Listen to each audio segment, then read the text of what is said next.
Yeah. Сайн байцгаана уу миний Монголын ард түмээ. Зөргөө байна. За тэгээ хэдүүлээ мэдээж энэ 7 хоногийнхан шин 7 хоногийн анализ эхлэхэд хэдүүлээ бэлэн болоод байна. За тэгээд хэдүүлээ ямар ч байсан эхний ээлжинд тодорхой хэмжээнд жишээ. Ер нь ойлгомжтой шууд юунд энэ 7 хоногийнхан гарч ирэх мэдээнүүд төр хэдүүлээ ирэхэд бол толгойлж эхэлнэ. За тэгээд өнөөдөр болохоор 7 хоногийн нэгдүгээр өдөр гэхэд Европын бирж дээр ч тэр за тэгээд GDP ерөөдөө бол паунд дээр Great Britain pound дээр тэгээд USD дээр ерөөдөө бол бас мэдээнүүд байгаа харагдаж байна. За French Flash Manufacture ерөөдөө бол Францын мэдээ гарч ирсэн. За тэгээд Германы мэдээ гарч ирээд араас нь мэдээж Great Britain. За тэгээд энэ дөрвөн хэсэг улс шууд юу орно? Manufacturing Flash Manufacture PMI ерөөдөө бол орно. За тэгээд Европын талаас Франц бол ерөөдөө бол 45 байсан. Тодорхой хэмжээнд ерөөдөө бол нэмэгдэж орж ирнэ гэсэн таамаг бол тавиад байгаа юм байна. За тэгээд бас тодорхой хэмжээнд нэмэгдэж орж ирнэ гэж бодоод байгаа юм байна. За тэгэхээр хэдүүлээ энэ 7 хоногийнх нэгдүгээр өдөр бас хөрхөн юутай байх нэ. За тэгээд шөнийн 2 цагт Bow Government Bailey Speaks. За ерөөдөө бол Британи улсын одоо нэг Government Bailey үг хэлнэ. Тэн ерөөдөө бол яг юу ярих юм бэ гэдэг талаас нь хэдүүлээ бас ерөөдөө бол ажилласан дээр баг. Яг үгүй гэхээр улаан байгаад байна. Гачирхалтай. За тэгээд 2 дахь өдөр 3 сарын 25 буюу 2 дахь өдөр ерөөдөө бол Европоос эхлүүлээд Герман тэгээд Америк нэгдсэн улс. За тэгээд энэ чинь ерөөдөө бол тийм амар тийм том нөлөөтэй мэдээнүүд бол байхгүй байна гэсэн төрлийн зүйлсүүдийг ерөөдөө бол бидэнд бол харуулж байна. За тэгээд мэдээж 3 дахь өдөр юу байх вэ гэхээр Австрали доллар дээр CPI байгаа юм байна. За ерөөхдөө бас инфляцийг хэмжих хэмжигтүүнүүдийн нэг тийм ээ. За тэгээд Great Britain дээр бас ерөөхдөө CPI мэдээ байгаа юм байна. За тэгээд Great Britain дээр бас annual budget release байгаа юм байна. За ерөөхдөө бол энэ хэсэг дээр бас юу болох нь хэдүүлээ бас ажиллаж харах хэрэгтэй болно. За тэгээд Америк нэгдсэн улс USD тэр core durable goods order. За durable goods order гэдэг юм ихэд бол мэдээ гарах нь. Ерөнхий за нэгд өдрийг хэдүүлээ өнөөдрийг хэдүүлээ өнгөрчих юм бол 2 дахь өдөр дээрээс нь 3 дахь өдөр бол одоохондоо бол аюу тийм 50 харагдаж байна. За тэгээд 4 дахь өдөр гэх юм бол мэдээж Forms member Muslim speak. За USD дээр гарч ирж байгаа юм байна. За тэгээд Европын бирж дээр бас гагцгүй 50. За харин 8:30-аас одоо 3 сарын 27-нд ч гэдэг 8:30-аас оройн 8:30-аас final GDP гарч ирэх нь байна. За тэгээд unemployment claims гарч ирэх нь байна. За тэгээд ажилгүйдлийн нэхэмжлэл гэсэн үг шүү дээ. За тэгээд 10 цагт бол penny home sales. За ерөнхийдөө бол орон байрны Орос улсуудын орон байрны одоо ерөнхийдөө бол байгаа захиалгууд гэсэн утгатай тий. За тэгээд 5 дахь өдөр бол хэдүүлэн гахнууд угаасаа эвгүй байдаг. Ерөнхий эвгүй хിവэр байх баха та. За 4 дахь өдөр бол хэдүүлээ бас хөрхөн хөдөлгөөн харах нь байна Америкийн бирж дээр. За тэгээд Азийн бирж дээр бол нэг тийм амар онцгой хөдөлгөөн бол байхгүй байх шүү байна. За тэгээд тэгсний дараа мэдээж Friday 5 дахь өдөр за тэгээд GPY дээр Tokyo Core CPI ирлээ. За ерөнхийдөө бол Core CPI гэдэг мэдээж Consumer Price Index гэж байгаа. Ерөнхий одоо жилийн үзүүлэлт нь гарч ирэх нь байна. Ерөнхийдөө бол жилийн үзүүлэлт нь өөрөө хэвэндээ гарч ирнэ гэсэн таамгийг бол тавиад байгаа юм байна. За Great Britain Retail Sales гарч ирэх нь байна. За тэгэнгүүт жижиглэнгийн бодлооны ерөнхий үзүүлэлт гарч ирэх нь байна. За тэгээд энэ нөрөө хасах 0.3 болж гарч ирнэ гэсэн таамгийг ерөнхийдөө шинжиж тавиад байгаа юм байна. Ерөнхийдөө бол 1.7-оос 0.1 хасах 0.3 руу орно гэдэг нөрөө бас мэдээж том ялгаа гарч ирнэ. Тэгэхээр 3 цагт 5 дахь өдрийн 3 цагт бас хөрхөн шокж бас магадгүй гэсэн үг. За тэгээд хэдүүлэнгийнх нь харж байгаа Spanish Flash CPI. За ерөөдөө бол Спани мэдээж бас Flash CPI Consumer Price Index за бас ерөнхийдөө бол жилийн тайлбар гарч ирж байгаа гэсэн үг. За тэгээ 8 цагт оройн 8 цагаас эхлүүлээд кадаас эхэлж байгаа юм GDP гарч ирээд ерөнхийдөө бол сарын дундаж гарч ирээд за тэгээд араас нь Core PCE Price Index буюу Америкийн нэгдсэн улстай гарч ирж байгаа мэдээ байна. За тэгэхээр хэдүүлээ ерөнхийдөө бол энэ 7 хоногт иймэрхүү мэдээнүүдтэй байх нь байна. За ямар ч байсан Flash Manufacturing Index-ийг хэдүүлээ өнөөдөртөө бол ажиглаж харах нь байна. За тэгээд өнөөдөр 4.15-аас гэдэг чинь одоо арай болов за нэг цагийн дараа цаг 10 хэдэн минутын дараа ерөнхийдөө бол мэдээнд гарч эхлэх нь байна. За тэгэхээр хэдүүлээ бол ерөнхийдөө бол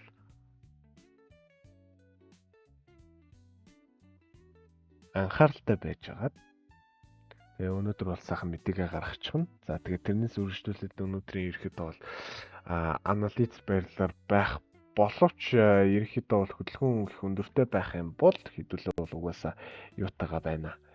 Нөгөө нэг сайхан арилжаатайгаа байна гэсэн. За тэгээд ерөнхийдөө бол хэдүүлээ мэдээж юуруугаа орно. Чарт руу орно. За яаж байгаараа би пауз.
За. Уух юм ярьлага мартсан байна. За тэгвэл өнөөдөр угаасаа яах вэ? Ерөнхийдөө бол ярих юм их баха. За тэгээд эхний байдлаар гэж үзэх юм бол хэдүүлэнгийнхэн хувьд бол ситуац бол ерөнхийдөө бол ойлгомжтой байгаа даа тий. За алт бол одоо бол нэг чүд жоохон дэшгүй өндөж гарч ирж байгаа. За тэр байдлаас илүүтэйгээр хэдүүлээ өмнө ямар зурагтай байсан бэ гэвэл энэ чинь энэ хооронд гэх мэт одоо нэг тийм жоохон чүд зургнууд бол угаасаа байсан. За нэмээд market session. За тэг. За тэгэнгүүт хэдүүлэнгийнхэн хувьд одоо бол юу яригдж эхэлж байгаа вэ гэх юм бол дуналтын өмнөх одоо засвар гэж одоо миний хувьд бол харагдаж байгаа нэг тийм засварын хөдөлгөөн бол орж ирж байгаа алтны хувьд.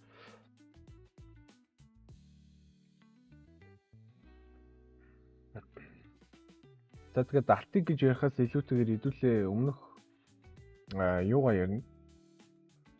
Эхний хэлж мэдээж ойлгомжтой долларын индексийг ярьж эхлэх нь баг зүйтэй санагдлаа. За тэгээд долларын индекс дээр ерөнхий байдал юу байгаа юм бэ гэх юм бол хэдүүлээ мэдээж энэ зургийг бол дээрээс хойш байрсаар л байсан. За ерөнхий ямар зураг байгаа юм бэ гэх юм бол энэ байдалд байсан гэсэн үг. Орж ирсэн суусан да. Ерөнхий алт бол ямар байдалтай байсан бэ гэхээр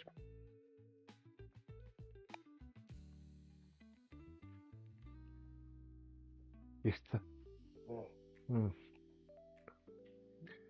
За тэгээ алт гэний долларын индекс ерөнхийдөө бол ямар байдалтай байсан бэ гэхээр эн чинь мэдээж таац тулчаад байсан байдал бол угаасаа байсан.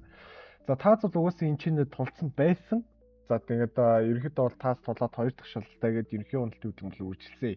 За тэгээд хэдүүлэнгийнхэн хувьд эхний орж ирэх байн өөрөө 61.8 өөрөө буюу 103 149 гэж хараад байсан. За ерөнхий байн дээр ирээд тугарал аваад тэгээд өмнөх 7 хоног баг. Тийм өмнөх 7 хоногийн энэ байрлалаар бирж доошгоо орж ирээд 50 шалгалтыг хийчихэд одоо нэг өсөлтийн бай ороод ирсэн байгаа. За ерөнхийдөө ер нь нөхцөл байдал ямар байгаа вэ гэх юм бол хэдүүлэнгийнх нь одоо ганц анхаарах хэрэгтэй зүйл байна. Энэ нь юу байгаа вэ гэхээр энэ хэсгийг хэдүүлээ устгана. Энэ хэсгийг илүү устгахаас илүүтэйгээр энэ чинь нэг 86 гэсэн байрлал байгаа шүү дээ. За ерөнхий нөхцөл байдал ямар байгаа вэ гэх юм бол за 50 шалгалт өөрөө дээшгээ 3 цэг үсгэнэ. Энэ 3 цэг өөрөө 61.8 өөрөө ерөнхийдөө сэтэрж байгаа. Гэхдээ энэ хэсгээс унах боломжтой бүр үнэн боломжтой маш өндөр хувилбар байгаа. За тэгэхээр энэ хэсэг ерөнхийдөө сэтэрч байгаа эсвэл үзүр татаад пад тэгээд ороод ирж бас болно. Харин дараагийн ээлжинд энэ өөрөө 23 50 76 гэсэн ерөнхийдөө бол 104 рүү татаж орж ирэх маяг орж ирэх боломжтой гэж үзэж болно хэдүүлээ. Хэдүүлэнгийнх нь хувьд ерөнхий максимум байрлал долларын индексийн хувьд бол харж байгаа өөрөө 105 гэдэг ханшууга. 105 руу ерөнхийдөө бол за ийм 3 ханшил байна. За ерөнхий нөхцөл байдлаар одоо 103.70 гэдэг байрал дээр байгаа ч дээшигээ ерөнхийдөө бол өсөлт нь 104.41 хавцаа эсвэл 105 руу орж ирэх боломжтой гэж хөдөлгөөн үзэж болно. За ерөнхийдөө бол засварын байдал нэг иймэрхүү байгаа гэж хэлж болно гэсэн. За тэгвэл биш энэ доороос доллар индекс нөхөр өөрөө яасан юм бэ гэдэг байрал дээр хэдүүлэр референс мэн дээр шалгаж үзнэ. За доллар индекс өөрөө нөхцөл байдал ямар байгаа юм бэ гэхээр 61 гэдэг угаасаа энэ чинь нэг ёроол угаасаа заахын хувьд бол заацсан. Хэдүүлээ энийг бол аль дээрээс хойш ярьсаар юм байсан.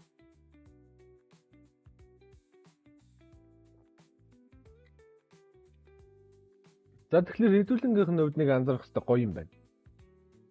Энэ дээрээс энэ доороос уналтын хөдөлгөөнөөс дээдлийн таас хүртэл даатгад биш нөхцөл байдал ямар харагдаж байгаа вэ гэх юм бол мэдээж 14 шалгалт орж ирсэн. Тэгээд доошоо 23 гээд нэг ийм шалгалтууд үүссэн байна. Энэ хэсгийг хэдүүлээ бол нэг анзаарахгүй. Хэдүүлэнгийнх нь гол анхаарал нь өөрөө энэ өөрөө 14 дээр дутаачаад 38 дээр ирээд 23-ыг шалгасан. За хөдөлгөөн энэ чинь 23 76 гэсэн хөдөлгөөн үүсэх боломжтой байсан гэж харагдаж байгаа боловч энэний дунд хөдөлгөөнийг хэдүүлээ мэдээж тооцох хэрэгтэй. За дунд хөдөлгөөн яаж орж ирэх ёстой вэ гэх юм бол биш үү. Хэвдэж хэдүүлэнгийнх нь сая гаргаж ирсэн 150 гэсэн ханшуул өөрөө макста гарч ирнэ. Яг гэвэл энэ өөрөө 50 угарлаа орж ирнэ. 50 угарлаасаа доошгоо шууд 76.4 гэдэг ороолыг бүтэн хатгаж болно. За ер нь эхний ээлжинд 102.30 юм уу 26 гэсэн байрлалаар хэдүүлээ бол харна гэсэн. Тэгэхээр хэдүүлээ энэ хэсгийг устгана. За энэ хэсгийг устгаад хэдүүлэнгийнх нь дундын нэг ханшуул өөрөө 104.30 гэдэг хിവэрэ байгаа. Харин дэшээ гарч ирэх юм бол 105 гэсэн ханшруу хэдүүлээ харна гэж үзэж байна. Зургийг мэдээж нэг засварлана. Зургийг засварлахад энэ чи яг гол сэдв орж ирнэ. За тэгэхээр зургийг засварлахад хэдүүлэнгийнх нь хувьд мэдээж ингээд нэг за 61.8 за ингээд 109 рүү өссөн. За яах юм? Яац тийм. Ойлгомжтой байлгана. За эн чинь ерөөхдөө бол 106 гэдэг шалгалт орж ирсэн. 106.2 гэдэг за ерөөхдөө бол 106 цэвэрхэн гэж хэлж болно дөө. 106 гэдэг ханшийн шалгалт орж ирээд дээшээгээ 76 энэ одоо 107 гэдэг ханшигээс итлээд 50-ыг арай нэг шалгаж чаддаггүй 107 70-ыг ерөөхдөө бол шалгаж чаддаггүйгээр доош унж орж ирсэн. Нөхцөл байдал энэ чинь 50 гэдэг зүйл үзэгдээд доор ерөөхдөө бол арай нэг жоохон илүүгийн хөдөлгөөн хийцээ. За нөхцөл байдал бол угаасаа ойлгомжтой доор мэдээж энэний илүүг аваачаа тавих юм бол нөхөр өөрөө доор яг гүйцэцэн гэсэн үг.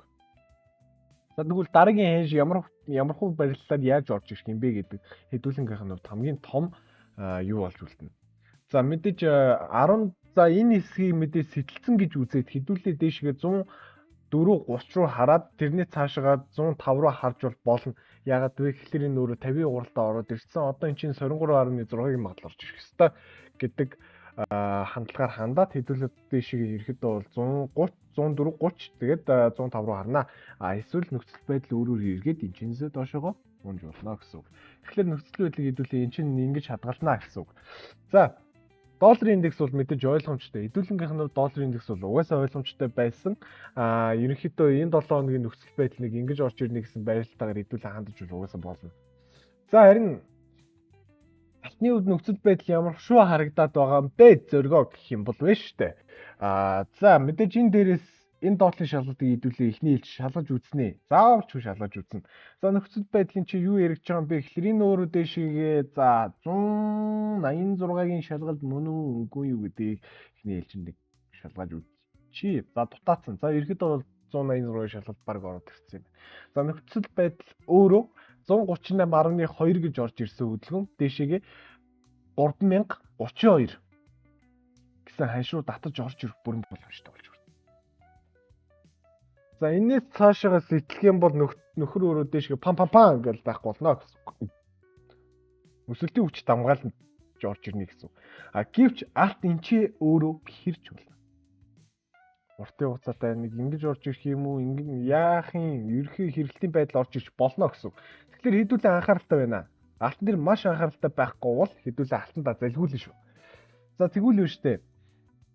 Яагаад доошоо одоо хүртэл сэл хараад байгаа юм бэ гэх юм бол мэдээж том өсөлтийн өмнө нэг уналт орж ирэх ёстой гэдэг байдлаараа. За алтууд мэдээж одоо дайны нөхцөл байдал энэтри эсвэл өөр улсын эдийн засаг ярих юм бол алтууд мэдээж өсөх боломжтой үнэн дээдлийн аншин дээр байгаа. Алт бол үнэхээр өсөх боломжтой аншин дээр байгаа гэсэн.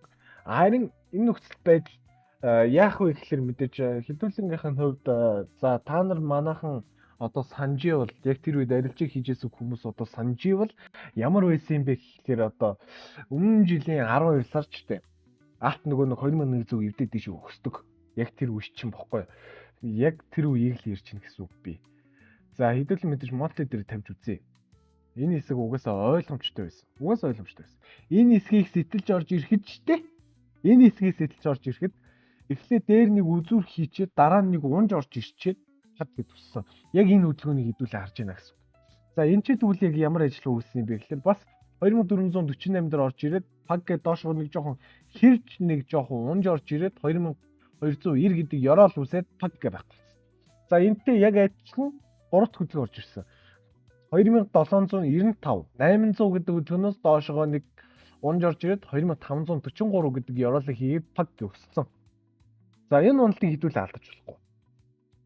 Та нарт бол ханш бол угаасаа ойлгомжтой байгаа. Би ч гэсэн ханшийг бол чарлаад л байгаа, бахираад л байгаа. Тэгэхээр ерхий нөхцөл байдлыг хэдүүлээ яг энэ байрлалаар нь хадгалж болно. Үнэхээр болно. За тэгээд мэдээж сэл харж байгаа хүмүүс би бол эн чинь нийлэл хэлжсэн шүү дээ. Наа чинь биш байна. Стоп лосс цохиулаад л байна уу гэдэг чи энэ хэсэг багхгүй юу. За тэгэхээр ёроолт ерөнхийдөө бол эхний ээлжинд хэдрүү байх ёстой юм бэ гэдэг байрлалыг хэдүүлээ харуул шал өөр нөхцөл байдал гарч ирнэ. За тэгэхээр хэдүүлээ бол яах вэ гэхээр ямар ч байсан анзаарч харнаа. Эхний ээлжинд ямар ч байсан зургуудаа анзаарч харна. За зураг ерөнхийдөө бол хаашаага ямар ёроол яаж орж ирэх юм бэ гэдгийг ерөнхийдөө бол яаж тооцоолж байгаа юм бэ гэвэл вэ штэ. За мэдээч энэ доороос нэг үзүр заавалч худатаж үзнэ. Ойлгож байна уу манайха? За энэ үзүр өөрөө 50 шалгалт байсан юм бол энэ хоёр дахь хөдөлгөөн өөрөө хэдэн шалгалт байсан юм бэ? 50 шалгалт өөрөө 23.6-гаар хугарч дууссан байх ёстой. За ерөнхийдөө бол 23.6-гаар хугарч дууссан. За тэгвэл нөхцөл байдал нэг хөдөлгөөн явцсан, хоёр хөдөлгөөн явцсан, гурав дахь хөдөлгөөн явцсан гэж хэдүүлээ үзээд энэ хэсгээс нэг ретресмент татаж үзээд зураг жижигрүүлж болно. Гэхдээ тэрний өмнөхөн хэдүүлэнгийнх нь гол анхаарч харах ёстой зүйл нь өөрөө нийт хөдөлгөөний хувьд юу болж өнгөрч байгаа юм бэ гэдгийг хэдүүлээ анхаарч харж болно гэсэн. За тэгэхээр 23.6-гийн шалгалт. Яагаад энэ 14-ийн шалгалтын дээр би ийм том ач нөлөө үзүүлээд байгаа юм бэ гэхээр энэ 14-ийн хөдөлгөөн өөрөө дээшигээ үзүүр хийгээд 32 руу татаж орж ирээд доошогоо гүйцээгээд 2970 руу эхний ээлжинд орж ирэх ёстой гэсэн байдлыг хэдүүлээ хадгалнаа. За хэрвээ энэ хэсгээс дээшгээ гарч ирч чадахгүй унчих юм бол за тэгэхээр Knessfeld болж байна. Болж штэ ярих ч юм бол. Миний хувьд бол үнэхээр ярих ч юм бол. За тэгэхээр биш нөхцөл байдал бол иймэрхүү байна. За ойлгомжтой. Нөхцөл байдал бол мэдээж ойлгомжтой. За энэ хэсгийг л сэтэж болохгүй юм байна шүү. Алтмын гэдгээ хэдүүлээ бол мэдээж ярьчихлаа. За тэгвэл энэ тэмдэглэлийг хэдүүлээ үлдээч хэл та. Болно тийм. Болно шүү дээ.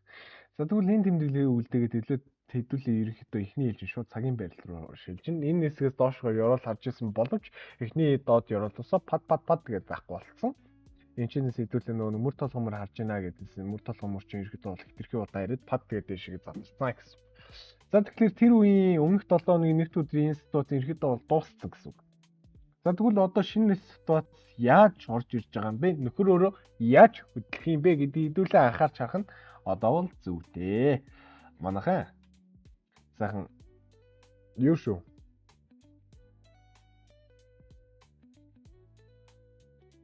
Орчин цагтайгаа сайхан мөр зэрэгцэж алах юм шүү. Одоо тэр өмнөх ситуац бодоод яваад байдаг хүмүүс бол. За тэгээд нөхцөл байдал энэ чинь мэдээж 103-аар ирэхдээ бол ханчжээ. Хандлт бол угаасаа ороод ирсэн байна. Ойлгомжтой харагдаж байна тийм биз? За тэгвэл биш үү нөхцөл байдлыг нөгөө талаас нь өөр талаас нь доотлын ёроолоос дээдлийн үзүр үрдэлнийг дач үзнэ. Ой гэж мэгэр.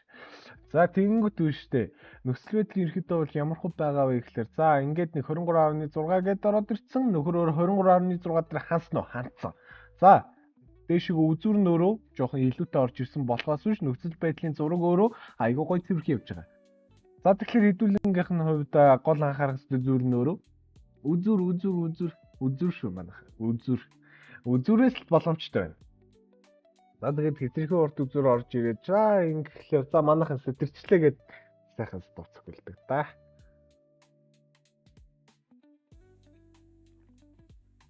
Манай клубийнхан бол за ингэж магадгүй гэсэн гэж сайхан сэгэлэнтэй явж л идэг шүү дээ. За тэгвэл үү штэ. За нөхцөл байдал ямар шүү үссэн бэ гэвэл 3046-ын шалгалтыг хийгээд тэгэхээр доотлын ёроол өөрөө 3030 байсан тийм ээ. 3030-ын шалгалтыг хийгээд 3046-ын шалгалтыг хийгээд доошогоо орж ирээд 3024 шалгалтыг уусаа хийх хэрэгтэй байсан. Нөхөр өөрөө тэгин шалгалтыг дахин хийсэн. Тэгээд тэр нөрөө 50 руу орж ирсэн. 50 руу шүү манайхаа. Энэ бол лааны үзүүр гэж хэдүүлээ харнаа. Тэнгүүд хэдүүлээ биш үү? Гэж мэн сэлэрэх тах тий. За ерөнхий нөхцөл байдал ямар шүү байгаа юм бэ гэвэл энэ чинь 38.2-ын шалгалтыг авсан. Энэ чинь 50 шалгалт байсан. Үзүүр нь хэд гэж бодож байна манайхаа? 3030. За ерөнхийдөө бол за нэг 20 pp наантай цаантай нэг юу гарч ирж байна, ханш гарч ирж байна тийм ээ. Тэгэхээр ерөнхийдөө бол 3030 гэдэг ханшийг хэдүүлээ хадгалаад доошогоо нён гэл унганда. За нөхцөл байдал өөрөө ерөнхийдөө бол доошогоо 114 рүү харахад хэдүүлэнх нь байлаад байсан. За 2170 гэсэн ханш бол угаасаа гарч ирж байна. За тэгэхээр ерөнхийдөө бол манайхан бол аль энэ дээрээс сэлүүд бариад амжицсан баг хэвээр манай клубийнх. Тэгэхээр клубийнхан таандаж хэлэхэд ороод ирэнгүүн чангалаа юу шүү. Алдаж болох. За ойлгомжтой нөхцөл байдал үүссэн байна. За тэгвэл биш та зургийг нэг томоор нийлүүлээ харчих. За томоор нь харах юм бол мэдээж 61.8 болж хөвөрнө. Нөхөр өөрөө 38.2 дээрээ ирж байна. За нөхөр өөрөө 38.2 дээр ирж байна гэдэг чинь үзүр ерөөхдөө бол за нэг 327 дээр ирсэн гэдэг чинь үзүр өөрөө дээшээ гарч ирэх боломжтой. Яагаад вэ гэхээр энэ үзүргээр энэ шалгалт ч гэсэн 38.9 шалгалт байсан шүү дээ. Гэтэ энэ үзүргээр за ерөөхдөө бол инглиш нэг орж ирээд за нэг 30-32 гэж орж ирээд доош пад гэдэг ерөөхдөө бол унж орж ирэх магадлал үнэхээр өндөртэй. За тэгвэл энэ байрлалд хэдүүлээ юу харах юм бэ гэдгийг хэдүүлээ анхаарч ажиллаж болж байна. За мэдээж энэ чинь 23.6-гийн магадлал илүү төлхөө явах юм бол 108 еврол үүсэн дараа нь 123.6 мурга гэдэг одоо 2159 мөс гэдэг нэг орж ирж болж байна. Гэтэ хэдүүлэнгийнх нь хувьд 2170 гэдэг бол мэдээж эхнийх нь ээлжнээ байгаад байгаа шүү дээ. Тэгэхээр хэдүүлээ анхааралтай байна манайхан анхааралтай шүү. Алдаж болохгүй. Алдаж болохгүй төлгөө явах гэж шүү. За тэгээд 3030-аас нь хэдүүлээ пад гэдэг. За санаагаар болдог бол сабак царилж хагаад 2947 руу барьчмаар л байна. Ингээ манайхан ингээд зовхтой бас зовоод байдаг хэрнээ жаргалаа бас барьж чаддгүй маа. Дэяй хөө. За тэгээ ямар ч үсэн нэг иймэрхүү нөхцөл байдалтай ийм байдал үүсэж байгаа. Тэгэхээр хэдүүлэн ямар ч үсэн аль болох доошгоо 2947 42 хавцаа нэг үзүүр хийлэгчгээд паг гэд үсгэх юм бол за конец билма. Ерөнхийдөө бол прад байна за. Болоо. Гэд ерөнхийдөө хэдүүлээ бол өнгөрөөж болохоор л байна. За тэгэхээр хатны хувьд бол эхний ээлжинд өнөөдрийн энэ 7 хоногийн хамгийн дээдлийн үзүүр 3032. 3032-оос ерөөхдөө бол цаашгаа дээшлээд ситуац өөрчлөгдөх юм бол мэдээж ситуац өөрчлөгдсөн даруйд шинжилгээ хийж эхэлнэ. За тэгээд яг онлайны үзэгчд маань бас хаягдчихад байх юм аа. Гайгүй л үү дээ. Жаа тасчихна. Та эдгийг мартаад байх юм. Тэгэхээр одоо цаашдаа дахиж мартахгүй. Sorry. За тэр илэрхэж яах вэ? Алтны байрлал бол угаасаа ойлгомжтой байгаа шүү манайхаа. Алтны байрлал бол угаасаа ойлгомжтой. За тэгвэл нь штэ нөхцөл байдал өөр яригдаад ойл дээр юу яригдах юм бэ? За ойл дээр мэдээж хэдүүлэнгийнх нь өмнө яриад байсан 52 55 гэсэн ёроол мэдээж байхгүй. Яагаад? Би ээж өөртөө хойшлоо тарахгүй гэдэг. За нөхцөл байдал ерөнхийдөө бол яаж явагдсан бэ гэхээр ёроол дэвдрээгүй. Энэс доош за нэг 64 руу нэг 65 руу эхний ээлжинд ороод ирчих байх гэсэн тамга тавьсан. Дааш тэр тамга яваагүй. Энэ тамган дээр ерөнхийдөө бол алдсан. Гэхдээ нөгөө ситуацаараа бариад авцсан. За хэрвээ энэ эсгийг сэтэрэхгүй бол гэдэг байрлалаар пад гэдэг шиг гараад ирцээ гэсэн. Тэгэхээр хэдүүлээ бол айлтгүй. За тэгэхээр юу болоод байгаа юм бэ гэдгийг хэдүүлээ нэг жоохон харъя. Яг юу болоод байгаа юм, ямар новшооч хийгээд байгаа юм гэдгээ ерөөхдөө бол харнаа гэсэн үг сан. За ингээл үзэж харж эхлэндэ манайхаа. За дээлгийн байдлаар ойл ерөөхдөө бол ямар нөхцөл байдал дээр байгаа юм бэ гэдгийг хэдүүлээ илүүдэлгүй харуул. Манайхаа ойлгож магадгүй. За тэгвэл нь шүү дээ дээлгийн байдлаар ойл ямар нөхцөл байдал дээр байгаа юм бэ? Ямар новшоо хийгээд байгаа юм бэ гэдгийг энэ хэсгээс илүүдэлгүй авч үзвэл бас болж байна. За энэ зурган дээр хэдүүлэнгийнх нь юу явагдсан бэ гэхээр мэдээж 14 шалгалтыг хэдүүлээ бол сэтгэж чадахгүй байна гэд энэ өсөлт ороод ирсэн. Энэ өсөлтөөс дээдлийн үзүүрээс 74 үзүүрээс агуу өнчмөр 80 руу орчихсон. Пад гэж орж ирсэн үдгэн чинь өөрөө энэ хавцаа дуусах юм уу эсвэл энчээ нэг гэлөг хийх юм уу гэж хэдүүлээ ярьжсэн надаа. За тэр магадлал одоо бол ерөнхийдөө бараг л худалсан да гэж хэдүүлээ ойлгож болох юм. Яагаад гэвэл нөхөр өөрөө дээшгээ 14 магадлалыг сэтлээд ороод ирсэн. Одоо лааны бие мэдээж аюул хүчтэй сэтлэгдэж орж ирсэн. Энэ хэсэг нь өөрөө үзүр байсан. Энд ч байгаа нэг жоохон лааны үзүр байна та. Энд мэдээж аюул том үзүр واخгүй юу уг нь. За тэнгүүд үштэй тгээс авсан 23.1 магадлалын хөдөлгөөн ерөнхийдөө бол 2-р магадлалын хөдөлгөөн яах вэ гэхээр 68 76 80 хавцаа орж ирээд нэг уналтныг үргэлжлүүлж орж ирээд паг гэдэг шиг үсэх боломжтой гэж хэдүүлээ үзэж байна. Эсвэл би та нарт өөрөөр тайлбарлах юм уу? Солиороод. За ерөнхий нөхцөл байдал бол ийм байгаа. За тэгэхээр биш үү энэ чинээс ийм байдал үүсцээ. Мэдээж дээдлийн үзүүр угаасаа ойлгомжтой тодорхой. Тэгвэл нөхцөл байдал яаж хандж байгаа юм? Энэ ч өөрөө 114-ийн илүү хийгээд нөхөр өөрөө доошгоо сэтрэх боломжтой байсан ханш өөрөө байхгүй. Шалгалт орж ирч чадаагүй лааны үзүүр ерөөдөө бол бас нэг хэд хэдэн пи дутаацсан гэсэн үг. Доошгоо ерөөдөө шалгалт орж ирээ явсан бол доошгоо сэтрэх хөдөлгөөн илүү хүчтэй байх магадлал бас байсан баха гэж ерөөдөө би өөрөө хувьдаа бодоод байгаа юм. За тэгэхээр ойлын нөхцөл байдлын ерөөдөө бол яасан юм бэ гэхээр за мэдээж Америк Оросыг шалдаа буулгана гэд газрын тосны ханшиг угаасаа унгаана гэж ирж байсан. За газрын тосны ханшиг өөрөө 65 юм уу эсвэл 55 руу орж ирчиж Орос сандарч эхлэнэ гэсэн тамга тавиад байсан боловч ерөнхийдөө бол Сауди Араб эсвэл одоо газрын тос нийлүүлж байгаа тийм улсууд өөрсдөө яаж тэгэж газрын тосыг хар алтыг маань өнгөтүүлж чадах уу тийм биз дээ. Өдөөс нь салаавч маа гэл гаргаж шít. Тэгэнгүүт газрын тосны ханш нэг юм нь одоо ингэж өсч эхэлж байгаа дараагийн өсөлтийн нэг хөдөлгөөн ерөөдөө бол эхэлж байна гэсэн таамаг бол ерөөдөө бол ороод ирсэн байгаа даа. За тэгвэл нь шít яагаад? Сауди Арабч гэлтгүү ерөнхий газрын тос олборлж байгаа улсууд Америкт тутахгүй. Яагаад вэ гэхээр нөгөө талд Орос улс байна. Орос улс ч юу бах тий. Хятадын улс байна. Хятад улс байна. За тэгээ мэдээж өөрөөр бас олон улсууд байна. Ганцхан Америк дутхгүй гэсэн. Тэгэхээр энэ нөхцөл байдал хэдүүлэнгийн доошоо хараад исэн Ерол руу пад гэж очих боломжгүй болж эхэлж байна гэсэн. Сөр мэдээний тамга шүү. За тэгвэл байна штэ. Хэдүүлээ жижиг зураг руугаа шилж гинүү дээ. За нөхцөл байдал ерөнхийдөө бол яаж өвдөж байгаа юм бэ гэдэг бол маш ойлгомжтой манайхан. Маш ойлгомжтой. Ерөнхий зураглаач өргөө. Маш ойлгомжтой. За тэгвэл байна штэ. Энэ нөхцөл байдлыг нийтэд нь авъя. Би ерөөсөө залхуурахаар шийдлээ. Нийтэд нь авъя. За эхний хэлт ингээд авчидөө бас та хэд ойлгомжгүй юм байна. За тэгэхээр шүү дээ нөхцөл байдлын хувьд бол юу яригдаж эхэлж байна вэ гэх юм бол шүү дээ. Энд чи за мэдээж хэрэлт гараад ирсэн 50 төлөвлөгөөний шугам ерөөсө даваагүй байсан. За 50 хөдөлгөөний шугам нь өөрөө 67-87. За тэгээ 67-87 юу яриад байгаа бэ? Тэрнээс дээш гарч ирсэн шүү дээ гэх юм бол маш шүү. Яг гэвэл энд үзүр байсан. Харин сэтгэлсэн гэх магадлал нь өөрөө энэ байж болох. За тэгвэл үү штэ. Өөрөө доошоо ороод ирсэн 23 буюу 14-ийн за дундаж хөдөлгөөний муухай завсрын хөдөлгөөнөөр шалгацсан. За тэгэнгүүт биш нөхцөл байдал өөрөө 61.8 руу ороод ирсэн хөдөлгөөн 50 дээр шалгалт хийцэн. За ингээд ойлын хувьд бол ингээд дуусч байгаа гэсэн үг. За эн чинь харин гурвалжин байх уу эсвэл туг байх уу гэдэг хэдүүлэнгийнх нь хувьд сонирн байх хэвээр. Хэрвээ туг бол энэ одоо задрах хэвээр гэсэн та хэдүүлээ энэ 7 хоногт тавина.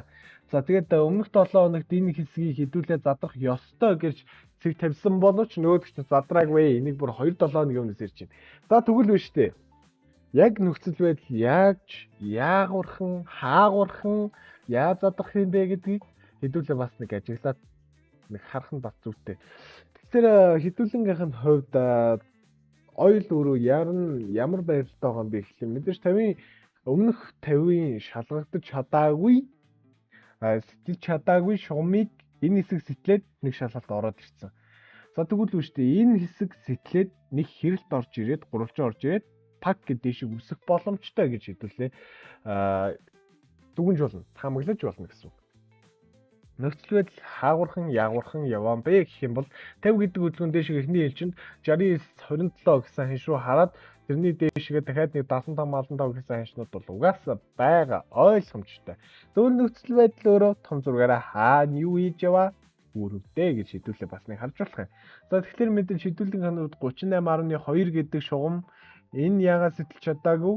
Энэ одоо яагаад хэрж байгаа вэ гэдэг том асуултыг тавьж эхэлж байна тийм ээ.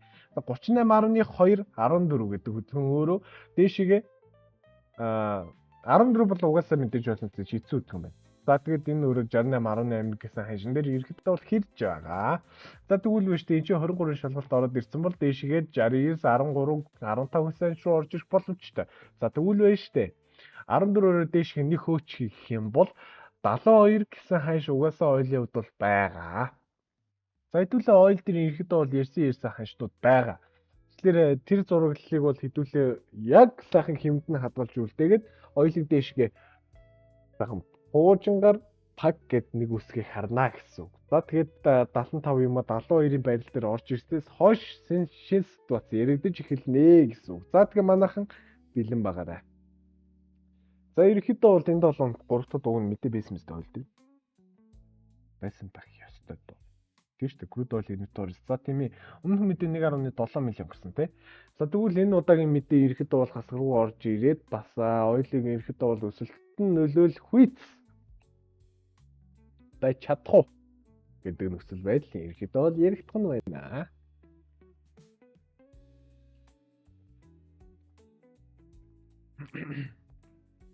За тэгэхээр нөхцөл байдал мэдээж ойлгомжтой.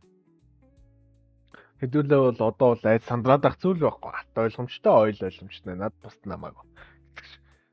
Бас муухай дураарай юу. За тэгвэл үүштэй мэдээж дэшиг ихний ээлжинд нэг 60-15% ерөөхдөө олсч орж ирэх боломжийг нэдүүлээ хайх нь байна. За тэгвэл үүштэй жижиг зураг руугаа илүү сайхан түлхүү шилжээд нэг сайхан шинжчихгүй хэдүүлээ. Мөр шинжиж байгаа юм шиг. За нөхцөл байдал ерөөхдөө бол энэ хэсэг дээр л байгаа гэсэн үг дээ.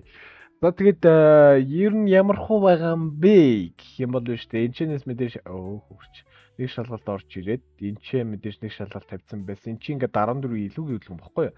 14 илүүгийн хөдөлгөөнөөр ерөөхдөө бол за энийг сэтэлж чадахгүй бол гэдэг байдлаар хандж ирсэн. За ерөөхдөө бол ороод ирсэн. 14 илүүгийн хөдөлгөөн ороод ирсэн дээрээ ерөнхийдөө бол хандлт орж иж амжааг байгаа. 61.8-ийн нөгөө талын шалгалтыг авсан. За ойлгомжтой. За дээшээ ерөнхийдөө бол ингээд нэг явцсан. За тэгвэл үү штэ энэ нөхцөл байдал ямар хөө байж болох юм бэ гэх юм бол гэд нэг ийм байрал орж ирж болно. Ийм байрлалыг харах юм бол ерөнхийдөө бол манай хараалт маань болцсон гэж харж болно. Багагүй хугацаа болцсон байгаа гэж харж болно. За тэгвэл энэ хэсэг дээр орж ирэхэд за марч 25. За ерөнхийдөө бол маргааш задарч болохоор харагдаж байна шүү. Сайхан байна. За тэгээ ерөнхийдөө бол задралыг хүлээнэ. За тэгээд хэдүүлэн гахнууд юу яригдах хэвтэй юм бэ гэхэлэр өсөлтийн хөдөлгөөн энэс цааш үргэлжлэх ёстой гэсэн таамаг хэдүүлээ ерөнхийдөө сөрнөд нь барина. Хэрвээ доош унаад шалгаад ороод ирэх юм бол бас 50% гэсэн ханшуу ороод ирэх юм. Ой, давай бай. За тэгээд дээшгээ бай хараад цаашаа үржил мэдээж 69 10 те. Дараагийнх нь үржилснөөр 69 50% хайцаа ирэхэд бол гэд хэдүүлээ нэг ханшнууд гаргаад авсан байгаа учраас би бол ойлын гаргаж өгсөн ханшин дээр бол өөрөө бол гоё ихтэй байна. Яагаад вэ гэхээр хэрвээ гэдэг магадлалыг би төвшүүлж өгөөд хоёр талд нь ханш гаргаж өгсөн тийм ээ. Хэрвээ ингэвэл ингэн, хэрвээ тэгвэл тэгнэ. Би угаасаа ингэж магадлал төвшүүлдэг. За тэгэхээр ер нь багш нь ч угаасаа тийм байсан дөө. Багш нь ч угаасаа тийм хүн дээ. За тэгээд хэдүүлэнгийнх нь хувьд ерөөхдөө бол ийм байрлал байгаа хэдүүлээ заавалчгүй айд сандаад байх шаардлага байхгүй гэсэн үг. За тэгээд хоёулынхан баягсан хадгалаад хэдүүлээ дэшээ яваалахт нь сайхан бэлтгэцгээе. За хэрвээ бай байхгүй хүмүүс доошлийнхын шалгалтыг үлээ шүү. За тэгээд ерөөхдөө бол ингээд хэдүүлээ анализа дуусгацгаая. Энэ удаагийн анализ тайтаа бас хөрхөн хөгжилтэй, бас нээлттэй, бас чанга, тод гоё байсан бах. За тэгээд лайв дээр Facebook-ийн лайв дээр орж ирээд үзэж байгаа хүмүүстээ баярлалаа. За тэгээд энэ 7 хоногийнх нь арилжаанд нь арилжаа штэ амжилт хүсье. Энэ 7 хоногийн сайхан мэдээнүүдийг шинжээчтэй ч гэсэн амжилт хүсье. Сүр мэдээнүүд дараараас гарч ирсээр л байна. Би тэрнийг нь оршуулаад сайхан уйсаар л байна. За тэгээд энэ хിവэрээ хідүүлээ сайхан оргилууд матсаар л бай да одоо тэгээс. За тэгээд манайхан энэ 7 хоногт бэлэн байгаарай. Тэгээд арилжаанд нь маш том амжилтыг хүсье. За зөргөө ойлаа. Тэгээд хідүүлээ сайхан лайв дуусгаад тэгээд за яри.